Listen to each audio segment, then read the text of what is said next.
Okay, hello ပဲမင်္ဂလာပါ Hello English for beginner နေပြီးတော့ကျေးဇူးလိုက်ပါတယ်ကျွန်တော်ဒီတစ်ပတ်မှာတော့ခုနဒီစကားပြောမှာဒီကအခြေခံအသုံးမျိုးလေးတွေဖြစ်တဲ့เนาะဒီမေးခွန်းမေးတဲ့အခါမှာသုံးတယ်ခုနဒီပစ္စည်းတစ်ခုခုမေးမှာပေါ့เนาะပစ္စည်းတစ်ခုခုမေးမယ်ဆိုရင်ဒါဘာလဲเนาะအဲ့ဟာကိုဘယ်လိုမေးလဲပေါ့เนาะဒါအခြေခံကြဆိုမေးခွန်းလေးတစ်ခုပေါ့အဲ့တော့ဒါဘာလဲเนาะပစ္စည်းတစ်ခုဒီမှာပဲထားလိုက်မယ်เนาะဒါဘာလဲပေါ့เนาะအဲ့ဆိုလို့ရှိရင်ဒါဆိုရင်ဒါဘာလဲဆိုရင်ဒါခဲတဲ့တစ်ချောင်းပေါ့နော်အဲ့တော့မေးတဲ့သူကကြတော့ဒါဘာလဲလို့မေးတယ်ဆိုရင်ခုနဒီဖြေတဲ့သူကြတော့နော်သူ့လက်ထဲမှာမရှိတဲ့အတွက်ဒါလို့ပြောလို့မရဘူးအဲ့ဒီဟာနော်အဲ့လိုပေါ့ရင်၎င်းပေါ့နော်အဲ့လိုပြောတာအဲ့တော့မေးခွန်းမေးတဲ့ခါမှာဒါဘာလဲနော်အဲ့တော့ဘယ်လိုမေးလဲဆိုရင်ဒါဘာလဲဆိုတော့ what ပေါ့အဲ့တော့ဒီဟာလို့ပြောတဲ့ခါကျရင်ဘာလဲဆိုရင် this လို့ပြောတာနော်အဲ့တော့ဒါကဘာလဲဆိုတော့ what is this နော် what is thisနော်ပုံမှန်တိုင်းဒီစကားပြောတဲ့အခါမှာပြောရင်တော့ what this ပေါ့နော် what နဲ့ is နဲ့ကိုပေါင်းပြီးတော့ what's ပြီးမှ this နော်အဲ့တော့ဘယ်လိုဖြစ်မှာလဲ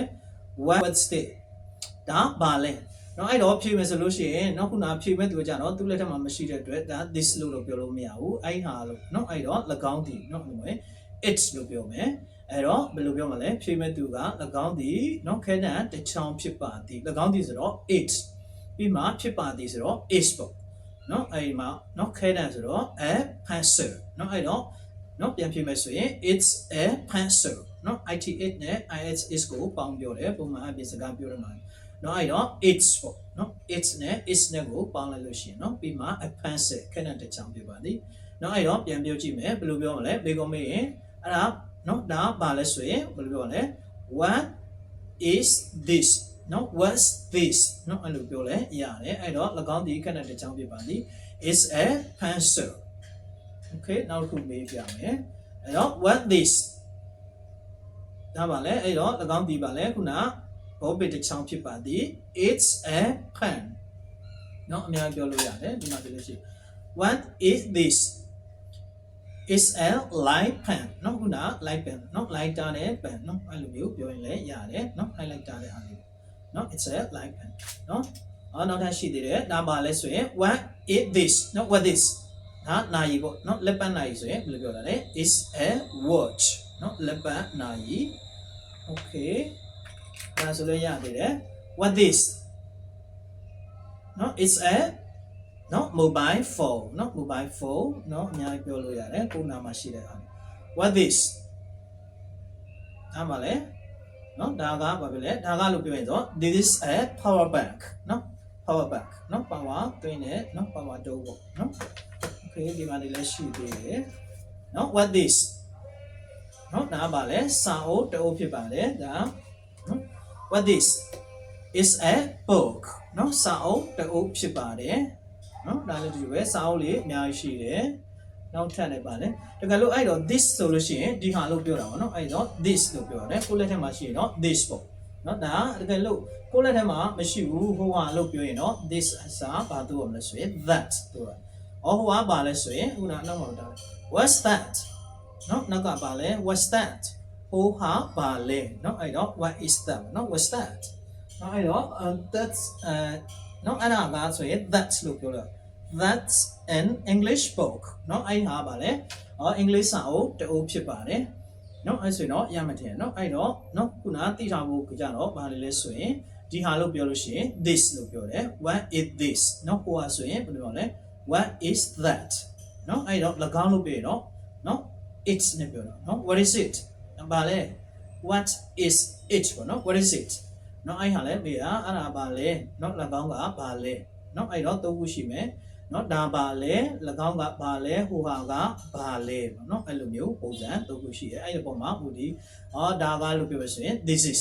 နော်ပြီးလို့ရှိရင်ခုနဒီပြောတဲ့ဟာပေါ့နော်ပြီးလို့ရှိရင်ဟိုဟာလို့ပြောရဆိုရင် that is နော်၎င်းဒီဆိုရင်ဘယ်လိုပြောရလဲ it is နော် it's ပေါ့နော်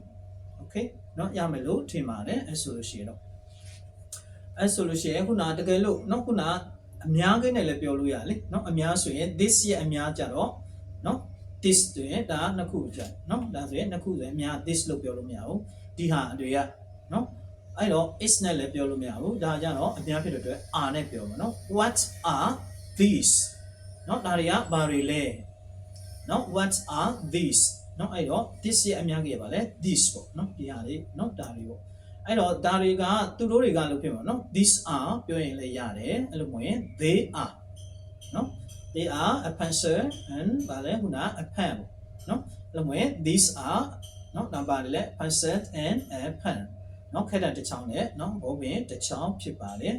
နော်အဲ့တော့နော်ဒီဟာရဲ့အများကြီးက this ပေါ့အဲ့တော့ခုနပြောတဲ့ဟိုဟာလို့ပြောမယ်ဆိုရင် that လို့ပြောတယ်နော်အဲ့ဒီဟာတွေကဘာတွေလဲဆိုရင်ခုန what are those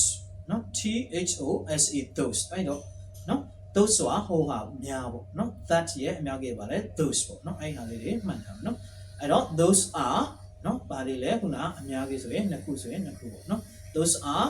books နော်အဲ့ဒီဟာတွေကဘာတွေလဲစာအုပ်တွေဖြစ်ကြတယ်နော်ခုနလေးပေါ့ what are those နော်အဲ့တော့အဲ့ဒါဘာတွေလဲဆိုရင်နော် they are books နော်အဲ့လိုမျိုးလဲပြောလို့ရတယ်အဲ့လိုမျိုး those are နော်အဲ့လိုပြောရင်လည်းရမယ်လို့ထင်ပါတယ်အဲ့တော့မှတ်ထားရမှာဘာလဲဆိုရင်နော်ပစ္စည်းတစ်ခုခုပြီးလို့ရှိရင် what is this လို့မေးရတယ်ဒါဘာလဲအဲ့တော့၎င်းဒီဆိုရင် it is a နော်အဲ့လိုပြောတော့နော်ဒါပေမဲ့ဒီဟာကလို့ပြောရင်တော့ this is a ဒါဆိုရင်ခဲနဲ့တစ်ချောင်းဆိုရင် a pencil okay what is this နော် what's it နော် it's a pen နော်အဲ့လိုမျိုးပုံစံအဲ့တော့ what's that နော်ဟိုမှာဆိုရင်ဒါပြက်ကတိတစ်ခုရှိတော့တာနော် that is a calendar နော်ပြက်ကတိတစ်ခုဖြစ်ပါတယ် what is that နော် is an English book နော်အဲ့လိုမျိုး English စာအုပ်တစ်အုပ်ဖြစ်ပါတယ်အဲ့တော့နော် this ရဲ့အများကြီးဆိုရင် this ဖြစ်မယ်နော်ဟိုဟာရဲ့အများကြီးဆိုရင် those ဖြစ်မယ်နော်အဲ့လိုဆိုရင်တော့ရမယ်လို့ထင်ပါတယ်အဲ့တော့နောက်တစ်ခုကလူတွေမှာလည်းပြောလို့ရတာပေါ့နော်ဒါပါလဲလို့ပြောသလိုပေါ့နော်လူဆိုရင်လည်းခုနဒါဘယ်သူလဲလို့ပြောလိုက်ကြည့်နော်ဒါဘယ်သူလဲဆိုရင်နော်လူဖြစ်တဲ့အတွက် who နဲ့ပြောရတာပေါ့ who ဘယ်သူလဲ is အနေပေါ့နော်ဒါတယောက်တည်းဆို who is this နော်ဒါဘယ်သူလဲအဲ့တော့ဒါနော်သူဖြစ်မှာပေါ့နော်ဒါမျိုးသားဆိုတော့နော်အမှန် he is ဒါကြောင့်တော့နော်ပပကျော်ခုနကဗာလဲကောင်းဆောင်ကြီးနော် Nelson Mandela ပေါ့နော်ခုန he is Nelson Mandela နော်တောင်အာဖရိကကခုနဒီ Nobel Prize လို့ပြောနေညချင်ရေး Nobel ဆုရှင်ပေါ့နော်ပြီးမှဒါပါလဲတူပဲနော် he is လဲ Nelson Mandela နော်အဲ့တော့လူဒါဘယ်သူလဲလို့ပြောရင်တော့ခုနဓာတ်ပုတ်လေးပါလိမ့်မှာလည်းပြောလို့ရတာပေါ့နော် who is this ဓာတ်ပုတ်ပြတယ်ဒါဘယ်သူလဲ who is this it's my brother ငါအကိုပါเนาะဒါကတော့ငါရဲ့เนาะအမပါ this is my sister ဒါတပုတ်ထဲမှာပြောမစင်เนาะအဲ့တော့ it's လည်းပြောလို့ရတယ်ဒါကလို့ပြောရင်တော့ this is เนาะဟိုဟာဆိုရင်เนาะခုနပြောသလိုပေါ့ဟိုမှာဘယ်သူလဲဘယ်လိုပြောလဲဆိုရင် who is that